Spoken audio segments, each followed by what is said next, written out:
우리 사도행전 3장 말씀 있습니다. 사도행전 3장 우리 11절부터 16절까지 봉독하겠습니다. 사도행전 3장 11절에서 16절까지 말씀을 여러분 한 절씩 교독합니다. 사도행전 3장 11절부터 16절까지 말씀입니다. 나은 사람이 베드로와 요한을 붙잡으니 모든 백성이 크게 놀라며 달려나아가 솔로몬의 행각이라 불리우는 행각에 모이거늘 베드로가 이것을 보고 백성에게 말하되 이스라엘 사람들아, 이 일을 왜 놀랍게 여기느냐? 우리 개인의 권능과 경건으로 이 사람을 걷게 한 것처럼 왜 우리를 주목하느냐? 아브라함과 이삭과 야곱의 하나님 곧 우리 조상의 하나님이 그의 종 예수를 영화롭게 하셨느니라. 너희가 그를 넘겨주고 빌라도가 놓아주기로 결의한 것을 너희가 그 앞에서 거부하였으니 너희가 거룩하고 의로운 일을 거부하고 도리어 살인한 사람을 놓아주기를 구하여 생명의 주를 죽였도다. 그러나 하나님이 죽은 자 가운데서 그를 살리셨으니 우리가 이 일의 증인이라. 그 이름을 믿음으로 그 이름이 너희가 보고 아는 이 사람을 성하게 하였나니 예수로 말미암아 난 믿음이 너희 모든 사람 앞에서 이같이 완전히 낫게 하였느니라. 아멘. 네, 우리가 사도행전 2장 43절에서 이제 이 말씀을 봤었는데 2장 43절에는 초대교회 사도들로 말미암아 기사와 표적이 많이 나타났다라는 말씀이 있습니다. 기사와 표적이 많이 나타났다. 우리가 지난주에 나면서부터 못 걷게 된 자를 예수 그리스도의 이름으로 걷게 한 것이 이제 기사와 표적이 많이 나타난 것의 대표적인 예라고 할 수 있습니다. 근데 사도행전을 보시면 생각보다 기사와 표적이 많이 나타났다라고 이렇게 말씀을 하는데 생각보다 기사와 표적을 일일이 하나하나 다 설명하지는 않습니다. 기사와 표적 자체를 얘기하는 것이 사도행전의 초점이 아닙니다. 진짜 중요한 것은 사도행전을 통하여서 진짜 중요하게 여기는 것은 기사와 표적, 놀라운 일들이 아닙니다. 더 중요한 것은 기사와 표적을 통해 나타난 결과가 더 중요한데 오늘 이제 사도행전 3장 나면서부터 못 걷게 된 자를 예수의 이름으로 일으킨 다음에 나타난 결과가 무엇이냐? 4장 4절을 한번 보시면 이렇게 나오는데요. 말씀을 들은 사람 중에 믿는 자가 많으니 남자의 수가 약 5천이나 되었더라. 그러니까 못 걷게 된 자를 걷게 한 결과가 무엇이었느냐? 말씀을 듣게 되고 믿는 자가 많아지게 된 것. 이게 이제 초점입니다. 기사와 표적, 놀라운 것, 병든 자가 고침을 받는 것 자체가 초점이 아니고 믿는 자가 많아지게 된 것. 이제 사도행전이 계속 강조를 합니다.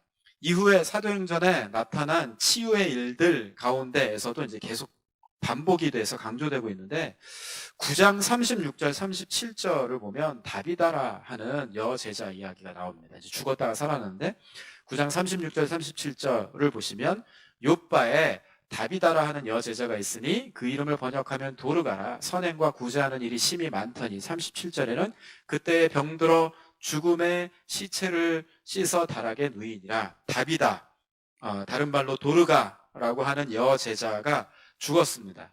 근데 이제 베드로가 이 다비다를 살려냅니다. 살려냈는데 죽은 자가 살아난 것 자체가 결론이 아니고 죽은 자가 살아난 것 자체를 사도행전이 강조하는 것이 아니고 그 후에 9장 42절을 보시면 진짜 강조하는 게 이거예요. 9장 42절을 우리 같이 한번 읽습니다. 시작. 온 요파 사람이 알고 많은 사람이 주를 믿더라. 이제 그 결과가 중요한데 많은 사람이 주를 믿게 됐다. 4장 4절도 말씀을 듣는 사람 중에 믿는 자가 많았다. 9장 42절도 기적을 통하여서 많은 사람이 주를 믿더라. 많은 사람이 믿게 된 것을 강조를 하죠. 한 군데 더 찾아보면 14장에는 루스드라라는 지역에 발을 쓰지 못하는 한 사람이 있었다라고 나옵니다. 14장 8절을 한번 보겠습니다. 루스드라에 발을 쓰지 못하는 한 사람이 앉아있는데 나면서 걷지 못하게 되어 걸어본 적이 없는 자라. 나면서부터 못 걷게 된 자인데 바울을 통해서 바울이 일어나 걷게 합니다. 걷게 된 것 자체가 초점이 아니고 진짜 중요한 것은 뭐냐? 14장 21절이 치유의 일의 결론입니다. 14장 21절 같이 읽겠습니다. 시작. 복음을 그 성에서 전하여 많은 사람을 제자로 삼고 루스드라와 이고니온과 안디옥으로 돌아가서, 결론이 뭐죠? 많은 사람이 제자가 되었다. 이게 이제 결론입니다. 그러니까 사도행전에서 계속해서 우리가 세 군데를 살펴본 것처럼 놀라운 기사와 표적, 죽은 자가 살아나고 병든 자가 나음을 얻고, 이게 중요한 게 아니고 진짜 초점이 뭐냐? 예수 그리스도가 전해지고 예수님께로 돌아오게 되는 것. 이게 진짜 사도행전의 초점이라고 할 수 있습니다. 기사와 표적이 나타나면 주님이 살아계심에 대한 눈에 보이는 증거가 돼서 사람들이 주님을 바라보게 되지요. 그래서 죽었다 살아나는 것, 못 걷는 자가 걷게 되는 것, 이게 이제 능력이고 주님을 바라보게 되는 그런 이제 눈에 보이는 증거가 됩니다. 우리 삶 가운데 이런 일이 없다고 하더라도 우리가 기억해야 될 것이 무엇이냐? 그냥 우리가 숨 쉬는 것 자체가 하나님의 능력입니다. 우리가 자칫하면 우리가 살아있기 때문에 살아있는 게 당연한 것처럼 생각하기 쉽거든요. 근데 우리는 살아있는 게 당연한 사람들이 아닙니다. 그냥 우리는 진흙으로 빚어진 아무것도 아닌 존재입니다. 하나님께서 오늘도 붙잡고 계시지 않고 하나님이 오늘도 능력으로 함께 하시지 않으면 우리 숨 못 쉬는 사람이죠. 그래서 죽은 자가 살아난 것만큼 오늘 우리가 숨 쉬고 있는 것 자체가 은혜이고 능력입니다. 그래서 우리가 우리 삶 가운데 이런 사도행전에 나타나는 것 같이 못 걷는 자가 걷게 되고 죽은 자가 살아나게 되고 이런 놀라운 일들이 일어나지 않는다고 하더라도 초점이 무엇이냐? 진짜 중요한 것은 우리가 주님 바라보는 것이 진짜 중요한 것이라고 할 수 있습니다. 초점이 예수님이다. 정말 중요한 것은 주님 바라보는 것이다. 그래서 우리 삶 가운데 병이 낫고 죽었다가 살아나고 이런 능력을 경험하지 못한다고 하더라도 주님 바라보는 것이 성숙한 믿음이라고 할 수 있습니다. 그래서 주님 바라보는 것을 우리 사도행전이 계속해서 강조를 하고 있습니다. 오늘 이제 못 걷던 자가 예수의 이름으로 걷게 된 것을 보고 사람들이 심히 놀랐다라고 이제 본문이 말씀을 하고 있는데, 사람들은 눈에 보이지 않는 예수님보다 눈에 보이는 베드로와 요한을 주목하고 붙잡았습니다. 오늘 본문 11절을 한번 보시면 이렇게 나오죠. 11절을 보시면 나은 사람이 베드로와 요한을 붙잡으니 모든 백성이 크게 놀라며 달려나가 솔로몬의 행각이라 불리우는 행각에 모이거늘. 나은 사람이 베드로와 요한을 붙잡았습니다. 그리고 사람들이 막 모여들었는데 솔로몬의 행각이라고 부르는 곳에 베드로와 요한을 바라보면서 사람들이 주목하고 베드로와 요한을 붙잡았습니다. 근데 이 베드로와 요한이 자기를 주목하고 붙잡는 것에 대해서 굉장히 깜짝 놀라면서 주목받기를 아주 막 적극적으로 거절을 합니다. 12절입니다. 12절을 보십시오. 12절을 보시면 베드로가 이것을 보고 백성에게 말하되 이스라엘 사람들아, 이 일을 왜 놀랍게 여기느냐? 우리 개인의 권능과 경건으로 이 사람을 걷게 한 것처럼 왜 우리를 주목하느냐? 왜 놀라느냐? 왜 우리를 주목하느냐? 이 얘기가 무슨 얘기입니까? 나를 주목하지 말아라 라고 이제 베드로가 적극적으로 주목받기를 거절하고 있는 것입니다. 베드로, 요한을 통해서 능력이 나타났고 사람들이 이제 주목을 하고 있는 상황입니다. 저라면 어땠을까? 제가 이렇게 능력 있는 목사님 하면서 주목받으면 저라면 어땠을까 하는 생각이 들더라고요. 이런 우화가 있습니다. 코끼리 한 마리가 계곡 사이에 놓인 나무다리를 이렇게 코끼리가 건너가는 거예요. 근데 나무다리를 코끼리가 건너가니, 그 무거운 코끼리가 건너가니 나무다리가 오죽했겠어요. 막 흔들거리면서 삐걱삐걱하면서 막 난리가 났습니다. 계곡을 거의 다 건너와서 끄트머리쯤 다 가게 됐을 때 코끼리 귀에 숨어있던 벼룩이 코끼리한테 이렇게 얘기를 했대요. 우와, 우리가 지나가니까 다리가 흔들거리네. 벼룩이 이렇게 얘기를 했다는 것입니다. 이제 보면서 이 얘기를 이제 읽으면서 무슨 생각이 들었냐면, 우리가 벼룩 같다는 생각을 많이 합니다. 벼룩처럼 내 무게, 내 능력에 대해서 착각을 참 많이 합니다. 주님이 계시는 곳에 역사가 나타나고, 우리는 사실 주님이 계시는 곳에 나타나는 역사에 우리는 그냥 주님께 붙어있는 사람들이거든요. 그런데 자꾸 우리가 착각하는 게 뭐냐면, 내가 뭔가 무게감 있는 사람인 것처럼 나를 통해서 뭔가 일이 나타나는 것처럼 자기의 무게감과 자기의 능력에 대해서 착각을 하는 경우가 참 많이 있습니다. 말은 그렇게 안 합니다. 말은 뭐라고 하느냐면 주님이 하셨습니다.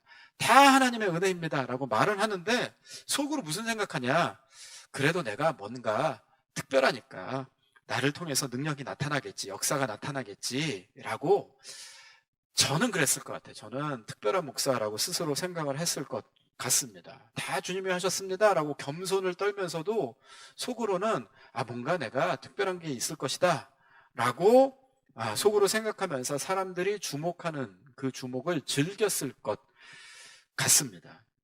근데 오늘 베드로와 요한은 자기가 누군지 정확하게 알고 있었던 것이죠. 나를 주목하지 말아라. 나는 주목받을 존재가 아니다 라고 하면서 뭐라고 얘기를 하느냐, 13절을 보십시오. 시선을 어디로 돌리느냐, 13절을 우리 같이 한번 읽겠습니다. 시작. 아브라함과 이삭과 야곱의 하나님 곧 우리 조상의 하나님이 그의 종 예수를 영화롭게 하셨느니라. 여기까지 읽겠습니다. 그의 종 예수를 영화롭게 하셨느니라. 이게 무슨 얘기입니까? 이건 못 걷던 자가 걷게 된 건 내 능력이 아니고 내 무게 때문이 아니고 예수님의 영광이 나타나신 일이다. 이 치유는 예수님의 영광의 빛이 비추어진 것이고 나는 아무것도 아니다. 나는 주목받을 내 영광과 내 능력이 아니다 하면서 시선을 예수님께로 향하도록 그렇게 예수님을 소개하고 있는 것을 보게 되지요. 예수님의 빛이 비친 것이다. 예수님의 영광의 빛이 비춘 것이다. 그래도 이제 자기를 통해서 나타났잖아요. 자기는 뭡니까? 베드로와 요한은 뭘까요? 말하자면 창문이라고 할 수 있습니다. 창문을 통해서 빛이 비춰진다고 하더라도 창문은 빛이 비춰지는 일에 기여한 것이 아무것도 없죠. 자기는 아무것도 아니에요. 그냥 주님의 영광의 빛이 자기를 통과해서 나타난 것뿐입니다. 하나님의 능력이, 주님의 능력이 베드로와 요한 자신들을 통과해서 나타나고 나는 아무것도 아니다. 이건 주님의 빛이다. 주님의 영광이다. 라는 사실을 명확하게 알고 있었던 것입니다. 창문은 스스로 빛을 낼 수가 없습니다. 그래서 우리를 통해서 뭔가 일이 나타날 때에 내가 뭔가 빛을 비추는 것처럼 착각하지 말아야 한다는 것이죠. 우리 마음 가운데 나를 드러내고 싶은 특별한 존재인 것처럼 드러내고 싶어 하는 마음이 있습니다만 주의 영광의 빛이 드러나는 창문에 불과하다라는 사실을 우리가 기억해야 합니다. 우리는 창문입니다. 창문이면 교만해서는 안 되죠. 또 이제 그런 생각을 하게 됩니다. 창문이 더러우면 어떻게 될까요? 더러우면 빛이 잘 못 비춰지죠. 빛이 어두워지고 빛이 충분히 비춰지지 못하게 되죠. 세상에 대해서 교회가 창문과 같다고 할 수 있습니다. 교회가 세상이 교회라는 창문을 통해서 하나님의 영광의 빛을 보게 됩니다. 그래서 교회가 세상 앞에서 겸손해야 되고 또 깨끗한 창문이 되어야 합니다. 좁게는 구역장, 교사, 직분자들이 교회의 창문과 같은 역할을 해야 합니다. 그래서 사역 좀 한다고 우리가 교만해질 것도 아니고 그냥 하나님이 나타나시는 창문이다라는 사실을 기억하면서 교만하지 말아야 되고, 우리가 또 때로는 주님의 영광의 빛이 나타날 때, 우리를 통과해서 나타날 때에 우리가 그 빛을 가리지 않도록 깨끗한 창문이 되어야 하는 것이죠. 그래서 우리의 신분이 뭐냐? 하나님의 영광의 빛이 드러나는 창문과 같다는 사실을 기억해야 합니다. 이 베드로와 요한이 명확하게 알고 있었어요. 나를 주목하지 말아라. 우리를 왜 주목하느냐? 예수의 영광이 나타난 것이다 라고 명확하게 자신들에 대한 정체성이 무엇인가 알고 또 주님을 소개하고 있었던 것을 보게 됩니다. 그래서 이 일을 통해서 베드로와 요한이 예수님을 설교를 하죠. 그래서 이제 13절부터 보시면 이게 이제 설교의 내용입니다. 설교의 초점이 뭐냐? 13절을 다시 한번 보실까요? 13절을 다시 한번 보시면 하나님에 대해서 특별하게 표현을 하는데 13절에 하나님은 어떻게 표현합니까? 아브라함과 이삭과 야곱의 하나님 곧 우리 조상의 하나님이라고 표현을 합니다. 아브라함과 이삭과 야곱의 하나님 곧 우리 조상의 하나님이라고 표현하는 이 표현은, 하나님을 굳이 아브라함과 이삭과 야곱의 하나님이라고 표현하는 이 표현은 그냥 어쩌다가 한 말이 아니라 굉장히 중요한 의미를 담고 있는 표현입니다. 아브라함과 이삭과 야곱의 하나님이라는 표현이 성경에 맨 처음 어디 나오느냐 하면 출애굽기 3장에 나옵니다. 출애굽기 3장 15절에 나오는데 보시면 우리 같이 한번 읽어보겠습니다. 출애굽기 3장 15절 같이 읽습니다. 시작. 하나님이 또 모세에게 이르시되 너는 이스라엘 자손에게 이같이 이르기를 너희 조상의 하나님 여호와 곧 아브라함의 하나님, 이삭의 하나님, 야곱의 하나님께서 나를 너희에게 보내셨다 하라. 이는 나의 영원한 이름이요 대대로 기억할 나의 칭혼이라. 출애굽기 3장 15절에서 모세에게 하나님께서 나타나셔서 하셨던 말씀입니다. 그래서 지금 베드로가 설교하면서 하나님을 아브라함과 이삭과 야곱의 하나님이라고 표현했을 때에 유대인들은 구약에 정통이 있었으니까 이 출애굽기 3장을 어렵지 않게 떠올렸을 거예요. 근데 왜 출애굽기를 떠올리는 표현을 베드로가 썼겠습니까? 왜냐하면 이스라엘 역사상 가장 놀라운 구원이 출애굽 사건이었거든요. 그래서 그때와 같이 모세를 통해서 이스라엘 백성을 구원한 것과 같이 지금 이때에 구원의 일이 시작되고 있다는 사실을 강조하기 위해서 일부러 아브라함과 이삭과 야곱의 하나님이라고 표현을 하고 있는 것입니다. 구원의 일이 하나님의 놀라운 출애굽 때와 같은 구원의 일이 지금 일어나고 있다. 이 오늘 3장의 설교에 구원의 일에 대해서 중요한 두 가지 사실을 얘기를 합니다. 첫 번째, 누구를 통해서 구원하시는가? 이게 이제 중요한 초점이고요. 또 하나는 구원의 때는 언제인가? 누가 구원자인가? 어느 때가 구원의 때인가가 이제 설교의 중요한 내용입니다. 구원의 때 얘기부터 하자면 하나님께서 이스라엘 백성들에게 선지자들을 통해서 계속해서 구원이 있을 것이다, 구원이 있을 것이다 하고 계속 예언을 해 오셨죠. 선지자들을 통해서 구원의 때가 있을 것이라고 계속 예언케 하셨는데 24절을 한번 보겠습니다. 3장 24절 같이 읽습니다. 시작. 또한 사무엘 때부터 이어 말한 모든 선지자도 이 때를 가리켜 말하였느니라. 선지자, 사무엘 때부터 선지자들이 계속 구원의 때에 대해서 쭉 예언하고 얘기를 해왔는데 그때가 언제래요? 이때래요. 이때. 지금 이때. 선지자들이 계속해서 예언해왔던 하나님이 선지자들을 통해서 말씀해 주셨던 구원의 때가 드디어 이때다. 지금이 구원의 때다. 라고 말씀을 하죠. 첫 번째, 때가 언제냐? 지금이 그 구원의 때다. 역사상 계속해서 선지자를 통해서 예언하셨던 그 구원의 때, 지금이 그 때다. 역사적인 순간이라고 얘기를 하죠. 때, 또 누가 구원자인가? 누가 구원자인지에 대해서 베드로가 설교를 하는데 20절을 보겠습니다. 20절도 같이 읽습니다. 시작. 또 주께서 너희를 위하여 예정하신 그리스도 곧 예수를 보내시리니, 구원자를 보내신다고 예정하시고 계속해서 예언해 오셨는데 누구를 보내신답니까? 그리스도 예수. 누가 구원자이냐? 예수가 구원자이시다. 그 구원의 때는 언제냐? 이때. 지금이 구원의 때이다. 라는 사실을 이제 베드로가 설교를 하죠. 초점이 두 가지입니다. 구원이 이제 시작되는데, 놀라운 구원이 시작되는데 지금이 구원의 때이고 예수께서 구원자이시다. 그래서 구원자를 주셨는데 그러면 우리가 어떻게 구원의 은혜를 누릴 수 있느냐? 19절에 이렇게 나옵니다. 19절에는 그러므로 너희가 회개하고 돌이켜 너희 죄 없이 함을 받으라. 이같이 하면 새롭게 되는 날이 주 앞으로부터 이를 것이요. 이렇게 돼 있죠. 돌이켜라. 회개하고 돌이켜라. 구원의 때가 지금이고 구원자가 예수님인데 그 구원의 은혜를 누릴 수 있는 길이 무엇이냐? 돌이키는 것, 회개하는 것, 주님 앞으로 돌아가는 것, 그게 구원의 은혜를 누릴 수 있는 길이다. 회개하고 돌이켜라. 19절에 돌이켜 이렇게 나오고 26절에도 또 똑같은 표현이 나옵니다. 26절에는 하나님이 그 종을 세워 복 주시려고 너희에게 먼저 보내사 너희로 하여금 돌이켜 각각 그 악함을 버리게 하셨느니라. 구원의 때 구원자 예수님. 우리는 어떻게 구원을 누릴 수 있느냐? 돌이켜라. 돌이키다. 이게 이제 회개를 얘기합니다.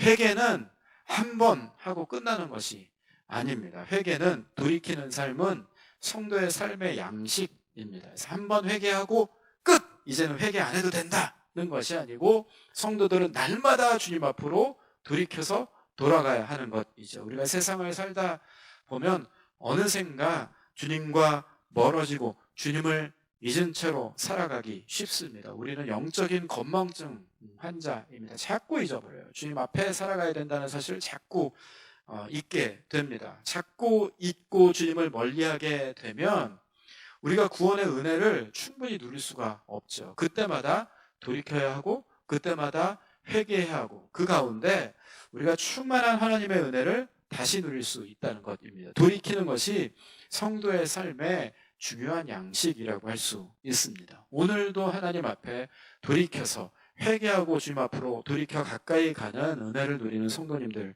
되시기 바랍니다. 이렇게 이제 베드로와 요한이 예수를 전합니다. 구원의 때는 이때이다.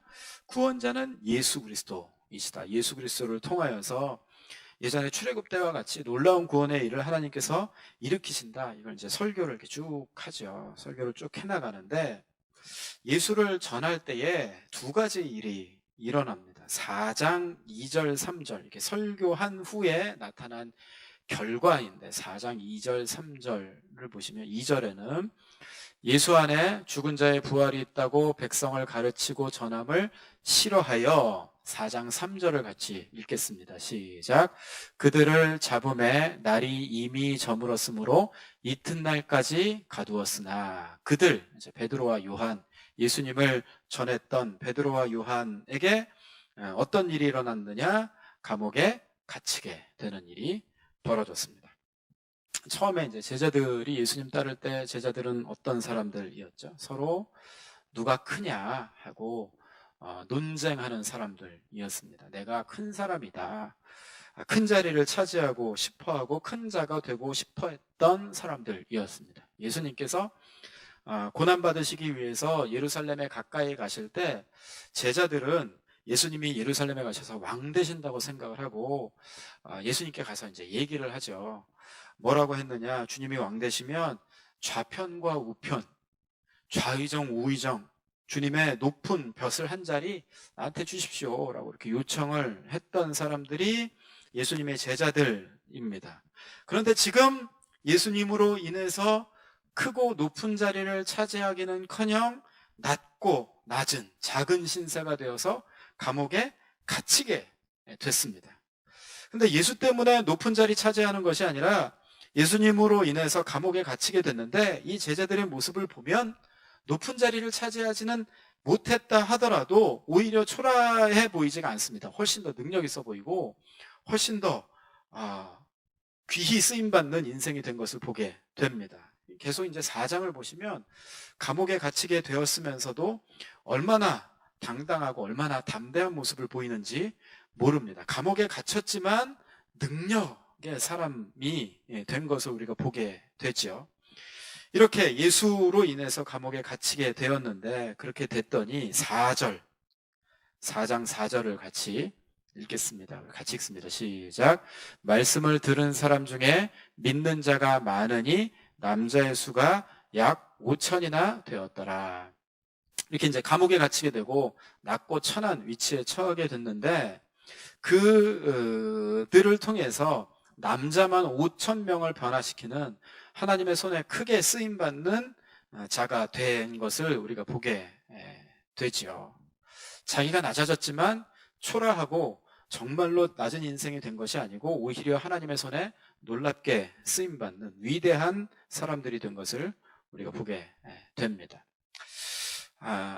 저는 성경의 인물 중에 참 마음에 부담이 되는 인물이 세례 요한입니다. 세례 요한을 사실은 그 인생을 담고 싶고 배우고 싶다기보다는 좀 두렵고 무서운 생각이 드는 인물이 세례 요한입니다. 세례 요한이 사실은 굉장히 뛰어난 은사들을 가지고 있었죠. 설교할 때 수많은 사람들의 마음을 변화시킬 수 있는 능력 있는 설교가였고 세례 요한을 따르는 제자들도 있었습니다. 그런데 그 능력을 사용해서 이렇게 주목받고 높임받고 하기보다는 있었던 제자들마저도 예수님께 보내버렸습니다. 세례요한이 아주 이런 이제 고백을 하죠. 뭐라고 고백을 하느냐? 그는 흥하여야 하겠고 나는 쇠하여야 하리라. 예수님이 흥하시고 나는 쇠하여야 하겠다라고 고백했던 그 고백처럼 세례요한의 생애를 돌아보면 철저히 쇠해지는 삶을 살아갑니다. 세례요한이 쇠해지면서 예수님이 흥해지는 그런 삶을 추구하면서 살아갑니다. 저는 솔직히 말하면 우리 마음 가운데, 저만 그렇습니까? 우리 모두의 마음 가운데 무슨 마음이 있느냐? 주님이 흥하시는 거 좋은데 주님 덕에 우리도 좀 흥했으면 좋겠다는 생각을 하게 되죠. 사실은 그렇게 생각하면서 주님의 흥하심보다 나의 흥함이 더 중요하게 생각하는 것이 이제 우리의 마음의 중심이라고 할 수 있습니다. 그런데 교회 안에 예수의 이름으로 덕만 보고 싶어 하는 사람들, 주님이 흥하시는 김에 나도 좀 흥합시다, 주님의 이름으로 덕만 보고 싶어 하는 사람들만 있다면, 예수님을 통해서 내가 흥하고 내가 편안하기만 원하는 사람들만 모여 있다면 교회는 한없이 허약해지고 말 것입니다. 뿐만 아니라 내가 주님으로 내가 좀 흥했으면 좋겠다, 내가 편안했으면 좋겠다, 내가 유익을 누렸으면 좋겠다라고 마음을 품고 살아간다면 오히려 내가 잘 되지도 못하는 것 같아요. 하나님의 은혜와 능력을 평생 경험하지 못하게 됩니다. 초라한 인생이 될 수밖에 없죠.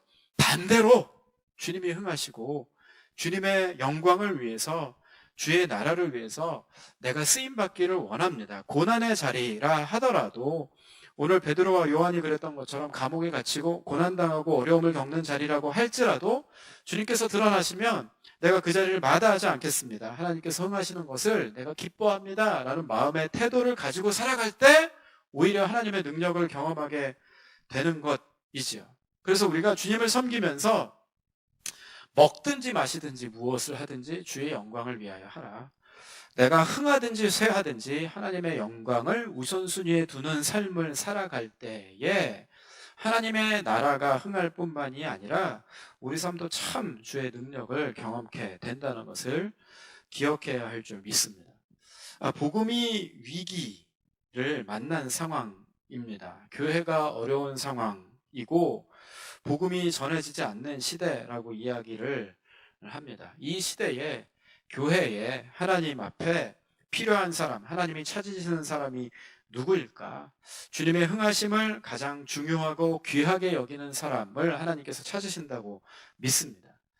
내가 흥함으로 주님이 흥하신다면 그 나의 흥함을 기뻐할 수 있지만, 또 반대로 내가 쇠하고 내가 낮아지는 것을 통해서 하나님의 나라가 확장된다면 나의 쇠함도 기뻐할 수 있는 마음을 가진 자, 하나님께서 그런 자를 이 시대에 찾으시고 그런 마음을 가지고 살아갈 때에 정말로 쇠해지는 인생이 아니라 오히려 하나님의 능력을 경험케 되는 인생으로 우리를 이렇게 능력 가운데 빚어 가신다고 믿습니다. 그래서 우리가 오늘 이 말씀을 통해서 다시 한번 확인하고 깨닫고 돌아가야 할 마음이 무엇입니까? 주님을 바라보고 주님께서 나를 통해서 높임 받으실 때에 내가 낮아져도 기뻐할 수 있는 마음, 성령께서 주시는 마음이어야 할 것 같습니다. 이게 억지로 가질 수 없는 마음이죠. 참으로 주님이 내 안에 귀하십니다 라고 발견하게 된, 주님의 가치를 깨닫고 주님의 귀하심을 만난 자만 고백할 수 있는 고백입니다. 주의 영광을 위해서 내가 쇠함을 얻는다 하더라도 내가 기뻐합니다 라는 고백을 할 수 있는 예수 그리스도의 구원의 능력, 예수 그리스도의 귀한 가치를 깨닫게 되는 우리 성도님들 다 되시기를 주님의 이름으로 축복합니다. 그래서 내 삶을, 내 모든 생애를 하나님의 영광을 위해서 사용받기를 소원하는 우리 모든 성도님들 다 되셔서 하나님 나라가 우리를 통해서 확장될 뿐만 아니라 우리가 그렇게 살아갈 때에 주의 능력을 경험케 되는 복된 삶, 능력 있는 삶을 경험하게 되시기를 주님의 이름으로 축복합니다. 우리 아까 불렀던